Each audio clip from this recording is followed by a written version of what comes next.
Nonprofit theaters are struggling to keep the show going after taking a hit from the pandemic. One local theater company is unfortunately falling into that category. However, with shows lined up and community members ready to help, they're hopeful. Sierra Whaley has the story. We're just not recovering as quickly as we would like from the pandemic. Nonprofit regional theaters have suffered financially nationwide, and unfortunately, Bangor's Penobscot Theatre Company has fallen into that category in the midst of its 50th season.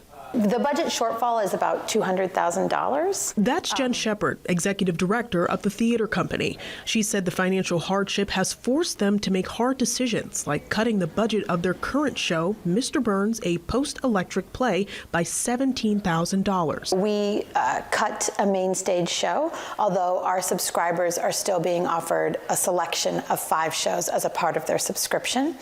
And we sort of see ourselves in the middle of a 5-year recovery plan. This is year, 2.5. And so it may affect the next 2 seasons, but we're working on solving the problem. Approaches have shifted when it comes to the fundraising efforts for the company. They're hosting a Giving Day event on May 14th, where the PTC's board of directors put up $40,000 in matching funds in hopes the community will respond. And there's something else on the agenda. For one night only, May 1st, on Wednesday, we're going to transform this back into a movie house, and we're going to be presenting Goonies, which is absolutely one of my favorites from the 1980s. That is actually a pay what you wish event, so we're really hoping that that's just like goodwill and community spirit. They're staying hopeful because the very thing that has gotten them to where they are will help them through this adjustment, the community.